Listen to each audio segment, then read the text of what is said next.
Today, the fallen elders, or as they're called, I call them the elders, the dark elders, and I don't mean the dark elders like us. I'm talking about those who live in the shadows of your awareness, inhabit a great portion of humanity's evolutionary envelope. These entities have walked into you. They have taken you all over. There's some of them, you walk down the street, you can see them right away. They don't look like they're from here. They're walking around with a blank stare. They really look like they are not from this planet. You can pick them up. You know what the clones look like. We told you what they look like and what they're about. They have this glare. They have this blank stare. They deteriorate very quickly. But you remember that these entities inhabit a great portion of humanity's evolutionary envelope. Better yet, they occupy by intrusion based upon your ignorance of yourself. That's why people who have thoughts that are not their own, sometimes you say, damn, why did I think of that? Sometimes you wake up and you start saying, oh, wow, what would we look like if my baby was strangled? Oh. I know. Have you ever had one of them thoughts that came to you and wondered what you should... Where did I get that thought of murdering and killing and somebody dead and mangled, somebody close and loving me? That's them trying to get in. That ain't you. And it's good that you could recognize it and not get caught up in it, because there are some weak enough to get caught up in it. And they follow it, and then they become part of it. That's why these entities took over Hollywood, because they don't have a way to physicalize themselves. So they live as a component of your dreams. You get pictures of alien. And in that, they live because you give life through your thoughts. All of the elements that go into creating a chemical memory gives you pictures, gives you sounds, give you words, give you experiences, and they live inside of that which you have provided them by the chemistry that is you. So they actually create, you try to find out, where do they get these kind of monsters? Who is the one who's designing these? They are working through those entities that they know are part of Hollywood. And they're there to make sure that they have places to live, because when you go look at the movie and you see this and you're getting terrified, they live best with children, because children have a greater impact. They have a greater impact on the memory chemistry of children. That's why you got to be very careful about what you show your children at a very early age. Because they're like cameras that just snap and keep pictures. You know what it was like when you were scared and you saw a monster and you kept that bad boy with you for how long? They live in that. And I say, oh, get out of here, Reverend Bell. Yeah. Well, yeah, tell me, when you're running from something, you don't know what it is. Like a crop of vegetables, and you can see Matrix with this one, humanity today is cultured like a clam to produce a pearl of energy that is of great value to the fallen elders. Every time you are educated, they have put a sand or stuck a grain of sand somewhere inside of your consciousness, and then it irritates you,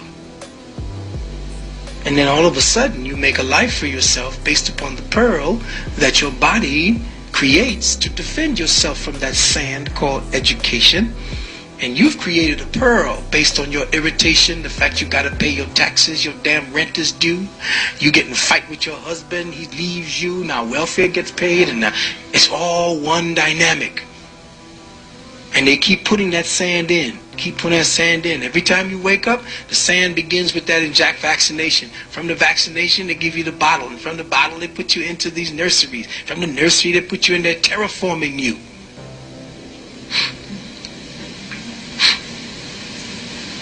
Like a crop of vegetables, humanity today is cultured like the clam or like the oyster to produce a pearl of energy that is of great value to the fallen elders. Light is the pearl. Today, a vast segment of humanity is waking up out of the sleep. Here's where the problem lies. A vast amount of us are waking up. We don't want to go along with the bullshit anymore. We don't want to listen to all the crap that they're talking about. It don't even seem real anymore. We laugh at it. We talk at the television. I know I do. I hope you all do. I hope you all get up and when you're looking at the news and you hear some bullshit that you start saying back, get the fuck out of here. And you look for something and you throw it at the screen. That's healthy. You start yelling and screaming and getting mad. They can't get in there. That's healthy. It's unhealthy when you're sitting there. Look at that. That's a sign of insanity. If you can look at the news and just be quiet and just imbibe that kind of crap. If you can look at television, if you can look at the television, I mean the movies. When I go to movies, I start talking all kind of shit. What the fuck? You look at that shit. Do you see that? And everybody's right there. What's he talking about? Shut up, you know. I want to see him shoot him up, you know.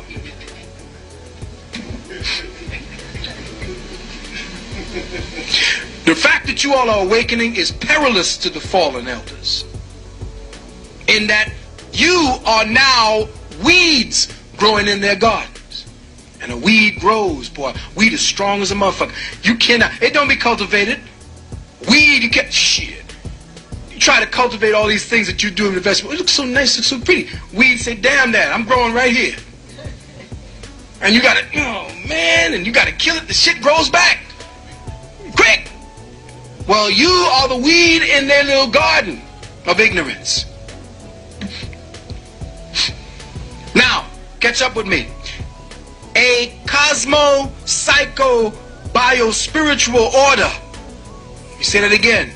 A cosmo-psycho-bio-spiritual order that was established eons ago is dismantling because the old restraints of brutality and fear no longer work on you, as in the case of early Christianity. A newer, more insidious method of control must now be instituted. An internal control dynamic, an internal brutality and fear dynamic that can be controlled by the push of a button. Now, the button can be a word. The button can be the change in a temperature around you.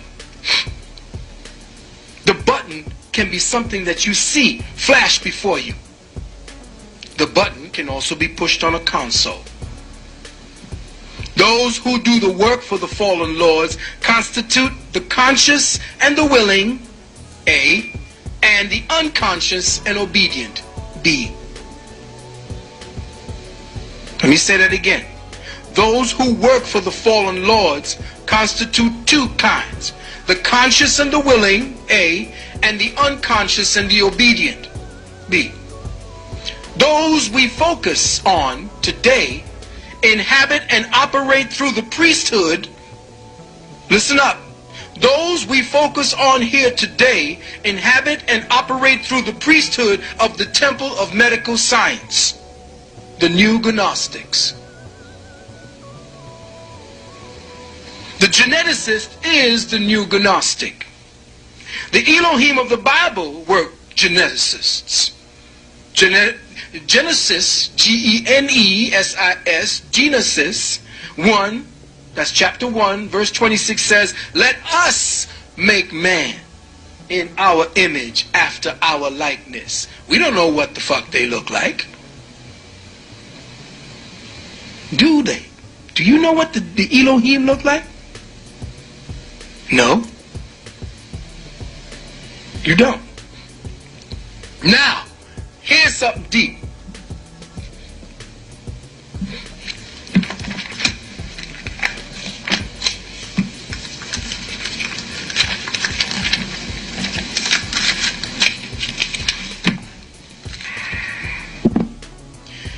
Why is the gene so important to the Elohim of today, the new Gnostics?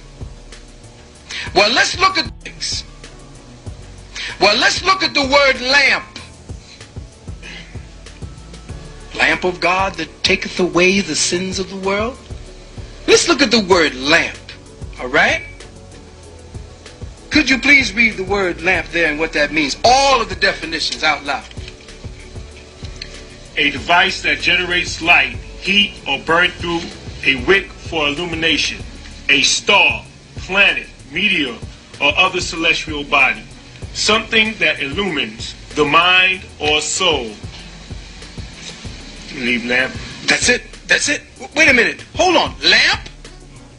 Star? Lamp? How you get star? How you get lamp illumination? He ain't talked about something that where you put a match to it, got a little flame. The wick is your what?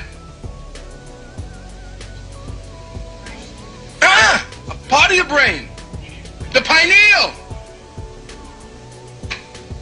The lamp of God that taketh away the sins of the world. When it gets lit up, all illusion disappears. When your pineal is at full-fledged flight, when the lamp of God is lit up through the Kundalini rising, all illusion disappears. You look into the glass darkly. There is no more fucking with your mind. You have the capabilities to raise that lamp, to light it. Now they say here that the lamp is a celestial body, a meteor, a star, a planet. Well, the word lamp means a device that generates. Did he not say generates? Therapeutic radiation. Where did that come from? A lamp. In the West Indies, my grandmother went over, lifted the bad boy. That's a lamp. You go over in the corner, you flick a switch. That's a lamp. No, it's not. We're looking at the words that you're dealing with. Remember, in the beginning was the word. So the beginning of your illusion is based upon the construct of language and how language is used or misused, or how you are ignorant to how a language is used, or how in your awakening you can use language to unlock the doors that keep you in light code lockdown.